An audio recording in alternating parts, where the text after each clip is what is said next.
तुलसी माता की जय। हरे कृष्णा। हे भक्तों, आज ज्येष्ठ मास के शुक्ल पक्ष की द्वादशी तिथि है और आज निर्जला एकादशी के पारण का दिन है। ये मान्यता यह है कि एकादशी के व्रत के पारण के दिन तुलसी माता और लक्ष्मी माता की कथाओं को सुनने से ही व्रत का पूर्ण फल माना जाता है और एकादशी के व्रत का पूर्ण फल प्राप्त होता है। तो आइए पूरे भक्ति भाव से बड़े ही दुर्लभ पौराणिक कथाओं का श्रवण करते हैं। तुलसी शालिग्राम भगवान की जय। एक बार एक गांव में एक बुढ़िया माई रहा करती थी। वह प्रतिदिन पूजा पाठ किया करती थी। वह रोज तुलसी माता का वीरवा सींचती थी और कहती थी, हे तुलसी माता सबकी दाता, मैं तेरा वीरवा सींचती हूँ, मुझे पीताम्बर की धोती दे, मीठा मीठा ग्रास दे, बैकुंठ में वास दे, चटक की चाल दे, पटक की मौत दे, चंदन का खाट दे, रानी सा राज दे,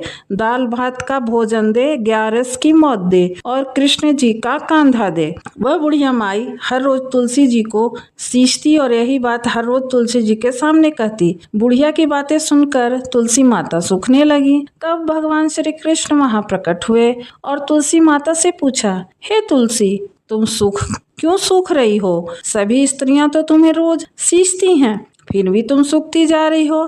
तब तुलसी माता ने कहा, हे प्रभु, एक बुढ़िया माई रोज एक ही बात कहती है, हे तुलसी माता सबकी दाता, मैं तेरा वीरवा सींचती हूँ, मुझे पीताम्बर की धोती दे, मीठा मीठा ग्रास दे, वैकुंठ में वास दे, चटक की चाल दे, पटक की मौत दे, चंदन का खाट दे, रानी सा ठाठ दे, दाल भात का भोजन दे, ग्यारस की मौत दे और कृष्ण जी का कांधा दे। मैं उसकी सब बातें पूरा कर दूंगी, लेकिन कृष्ण जी का कांधा मैं कहाँ से लाऊंगी? तुलसी जी की बात सुनकर भगवान हंसते हुए बोले, जब वह बुढ़िया माई मरेगी तो मैं अपना कांधा देने स्वयं आ जाऊंगा, तुम बुढ़िया माई से यह कह देना। इतना कहकर भगवान श्री कृष्ण वहां से चले गए। समय बीतता गया। कुछ वर्ष के बाद एकादशी के दिन बुढ़िया माई की मृत्यु हो गई। बस वहां सब लोग इकट्ठा हो गए। सब बुढ़िया माई को संस्कार के लिए लेकर जाने लगे तो वह किसी से भी नहीं उठी, वह बहुत भारी हो गई थी।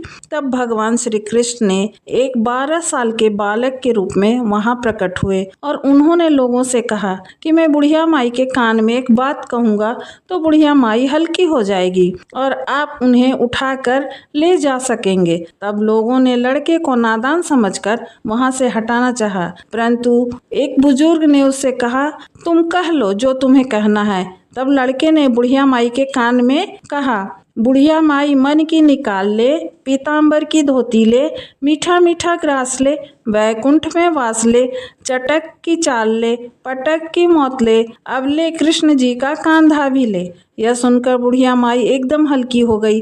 भगवान श्री कृष्ण ने बुढ़िया माई को कांधा दिया और बुढ़िया माई को मोक्ष मिल गया। हे तुलसी माता, जैसे आपने बुढ़िया माई को मुक्ति दी वैसे ही सबको देना। कहानी सुनने वाले को, कहानी सुनाने वालों को, सबको देना। तुलसी माता की जय। लक्ष्मी नारायण की जय।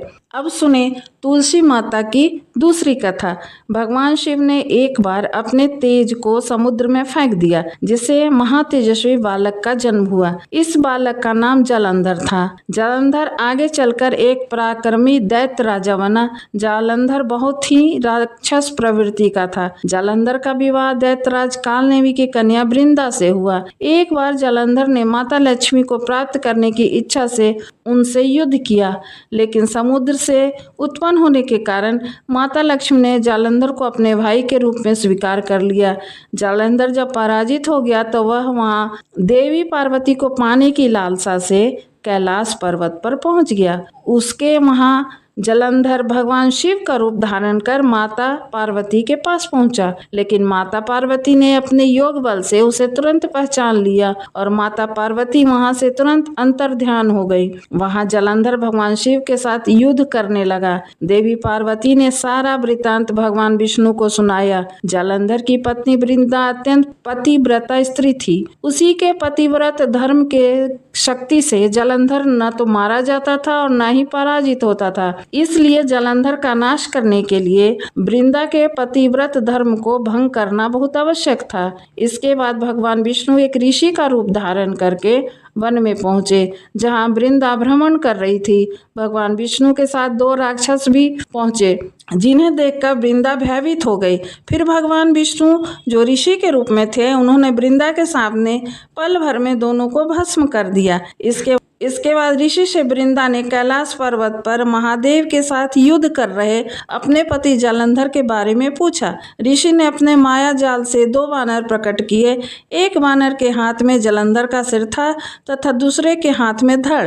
अपने पति की यह दशा देखकर वृंदा मूर्छित हो गई। जब वृंदा को होश आया तो उसने अपने पति को जीवित करने की विनती की। इसके बाद भगवान विष्णु ने अपनी माया से जालंधर का सिर धड़ से जोड़ दिया, लेकिन स्वयं भी उसी में शरीर में समा गए।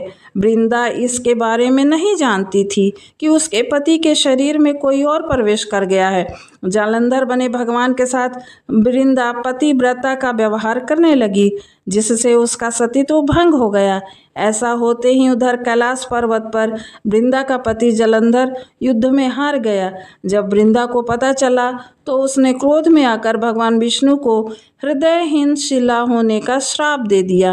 अपने भक्त के श्राप को भगवान विष्णु ने स्वीकार किया और शालिग्राम पत्थर बन गए। सृष्टि के पालनकर्ता के पत्थर बन जाने से ब्रह्मांड में असंतुलन की स्थिति पैदा हो गई। यह देखकर सभी देवी देवताओं ने वृंदा से प्रार्थना की कि वह भगवान विष्णु को श्राप से मुक्त कर दे। वृंदा ने भगवान विष्णु को श्राप से मुक्त तो कर दिया, लेकिन स्वयं आत्मदाह कर लिया। जहाँ वृंदा भस्म हुई वहाँ तुलसी का पौधा उगा। भगवान विष्णु ने वृंदा से कहा, हे वृंदा, तुम अपने सतीत्व के कारण मुझे लक्ष्मी से भी अधिक प्रिय हो गई हो। अब तुम तुलसी के रूप में सदा मेरे साथ रहोगी। तब से हर साल कार्तिक महीने में देव उठनी एकादशी के दिन तुलसी विवाह के रूप में मनाया जाता है। भगवान विष्णु ने वरदान दिया, जो मनुष्य मेरे शालिग्राम रूप के साथ तुलसी का विवाह करेगा उसे इस लोक और परलोक में विपुल यश प्राप्त होगा। इसके अलावा तुलसी को वरदान प्राप्त है कि जिस घर में तुलसी रहेंगी वहाँ यम के दूत भी असमय नहीं आ सकते। मृत्यु के समय जिसके प्राण मंजरी रही तुलसी और गंगा जल मुख में रख कर निगल जाते हैं, वह पापों से मुक्त होकर वैकुंठ धाम को प्राप्त होता है। जो मनुष्य तुलसी व आंवले की छाया में अपने पितरों का श्राद्ध करता है, उसके पितर मोक्ष को प्राप्त हो जाते हैं। कथा पूर्ण हुई। जय श्री लक्ष्मी नारायण, जय श्री तुलसी मैया।